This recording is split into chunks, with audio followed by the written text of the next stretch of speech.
Hi అండి, welcome back to Karna's cooking channel. ఈరోజు నీచు వాసన రాకుండా శాఖ రొయ్యతో గ్రేవీ కర్రీ తయారు చేసుకుందాము. టేస్ట్ చాలా బాగుంటుంది. స్పైసీగా ఇష్టపడే వాళ్ళకి ఇంకా బాగుంటుంది. ఇంకా కర్ణాస్ కుకింగ్ ఛానల్లో chicken avakaya biryani, donne biryani, prawn biryani, fish fry లాంటివి చాలానే ఉన్నాయి. ఇంట్రెస్ట్ ఉంటే ట్రై చేసి చూడండి. కర్ణాస్ కుకింగ్ ఛానల్ని ఫస్ట్ టైం చూసినట్టయితే సబ్స్క్రైబ్ చేసుకుని పక్కనున్న బెల్ ఐకాన్ని ప్రెస్ చేసినట్టయితే నేను ఎప్పుడు వీడియో పెట్టినా కానీ మీకు నోటిఫికేషన్ వస్తుంది. రొయ్యల కూర తయారు చేయడం కోసం ముందుగా రొయ్యల్ని కడిగేసుకుని తర్వాత లాస్ట్లో పసుపు ఉప్పు వేసి ఒకసారి బాగా పట్టించి మళ్ళీ రొయ్యల్ని కడిగేసుకుంటే రొయ్యలు నీచు వాసన రాకుండా ఉంటాయి. కేజీ రొయ్యలు తీసుకుంటున్నాను.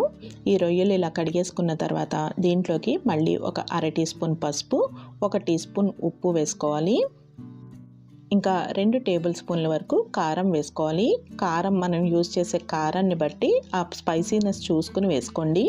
ఇంకా 1 టేబుల్ స్పూన్ అల్లం వెల్లుల్లి పేస్ట్, ఇంకా 2 రెమ్మలు ఫ్రెష్ కరివేపాకు కూడా వేసుకుని కలుపుకోవాలి. ఉప్పు కారం ఈ రొయ్యలకి బాగా పట్టేలాగా కలుపుకోవాలి. ఇలా చేత్తో కలుపుకుంటే మనకి చక్కగా కలుస్తుంది.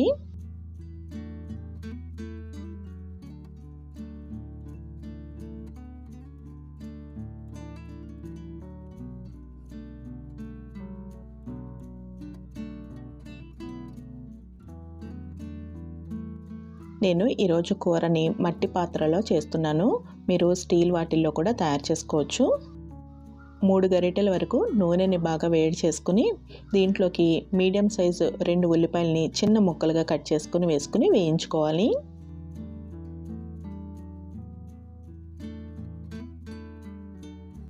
ఉల్లిపాయ ముక్కలు వేసిన తర్వాత ఒకసారి గరిటెతో కలిపేసుకుని మూత పెట్టుకుని ఉల్లిపాయ ముక్కల్ని మగ్గనివ్వాలి.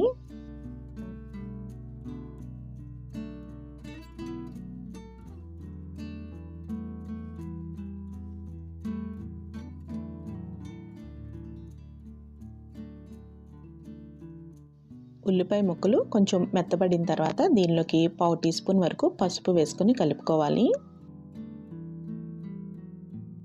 ఉల్లిపాయ ముక్కలు పచ్చివాసన పోయి ఇలా నూనె సపరేట్ అయ్యేంత వరకు వేయించుకోవాలి.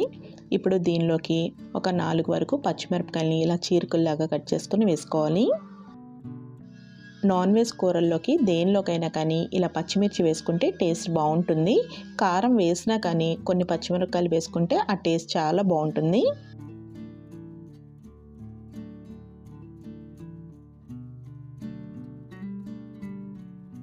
ఉల్లిపాయ ముక్కలు చక్కగా వేగిన తర్వాత దీనిలోకి రొయ్యలు కూడా వేసేసుకోవాలి. రొయ్యలు వేసిన తర్వాత స్టవ్ని మీడియం ఫ్లేమ్ నుంచి హై ఫ్లేమ్కి అడ్జస్ట్ చేసుకుని కంటిన్యూస్గా ఒక 3-4 నిమిషాల పాటు గరిటతో కలుపుకుని తర్వాత స్టవ్ని మీడియం ఫ్లేమ్కి అడ్జస్ట్ చేసేసుకుని మూత పెట్టుకుని ఉడకనివ్వాలి. మూత పెట్టుకున్న తర్వాత ఒక 5 నిమిషాల పాటు మగ్గనివ్వాలి. 5 నిమిషాల తర్వాత మూత తీసేసుకుని ఒకసారి గరిటతో కలుపుకుని దీనిలోకి నీళ్లు వేసుకుని ఉడికించుకోవాలి. ఒక 1/2 లీటర్ వరకు నీళ్లు వేసుకుని ఒకసారి కలుపుకుని మూత పెట్టుకుని ఉడికించుకోవాలి.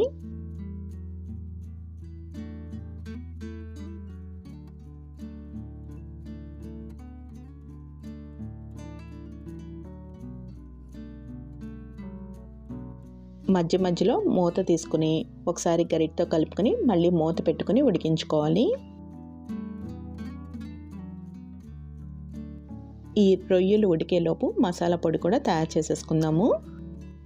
మిక్సీ జార్లోకి 1 టేబుల్ స్పూన్ ధనియాలు, అర టేబుల్ స్పూన్ జీలకర్ర, 1 బిర్యానీ పువ్వు, 2 యాలుక్కాయలు, 10 లవంగాలు, 1 ఇంచు దాల్చిన చెక్క, 1 టేబుల్ స్పూన్ గసగసాలు, 3 కాశ్మీరీ రెడ్ చిల్లీ వేసుకుని ఇవన్నీ కూడా గ్రైండ్ చేసుకోవాలి. కాశ్మీరీ రెడ్ చిల్లీ వేసుకోవడం వల్ల కారం తక్కువగా ఉంటుంది, కూర రంగు ఎక్కువగా ఉంటుంది. బయట మార్కెట్లో అమ్మే పొడిలాగా మెత్తగా అవసరం లేదు, ఇలా బరకగా ఉంటే సరిపోతుంది. ఈలోపు రొయ్యలు కూడా ఉడికిపోయి ఉంటాయి. రొయ్యలు ఉడికినాయో లేదో ఒకసారి చెక్ చేసుకోవాలి. ఒకవేళ పచ్చిదనం అనిపించినట్టయితే మళ్ళీ మూత పెట్టుకుని ఇంకొంచెం సేపు ఉడికించుకోవాలి.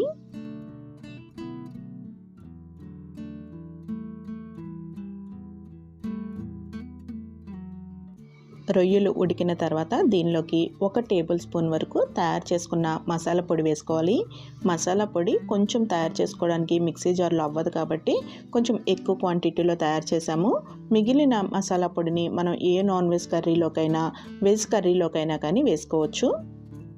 మసాలా పొడి వేసిన తర్వాత ఒక 2 నిమిషాల పాటు ఉడికించుకుని టేస్ట్ చెక్ చేసుకోవాలి. 1 టీ స్పూన్ మాత్రమే వేసామండి ఉప్పు. ఇప్పుడు ఇంకొంచెం పడుతుంది. నేను ఇంకొక టీ స్పూన్ వరకు వేస్తున్నాను. మీ టేస్ట్కి తగ్గట్టుగా చూసుకొని వేసుకోండి. గ్రేవీ బాగా పల్చగా ఉంటే మనకి కొంచెం ఉప్పు ఎక్కువగా పడుతుంది. బాగా దగ్గరికి ఫ్రైలాగా అయిపోయింది అంటే మనకి ఉప్పు కొంచెం తక్కువ పడుతుంది. అలా చూసుకొని వేసుకోండి.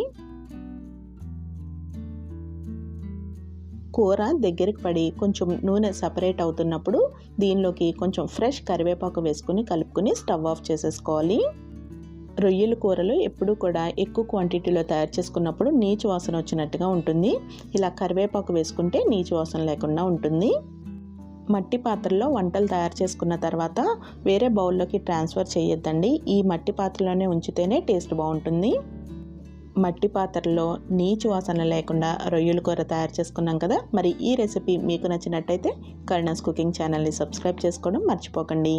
Thank you for watching Karuna's cooking channel.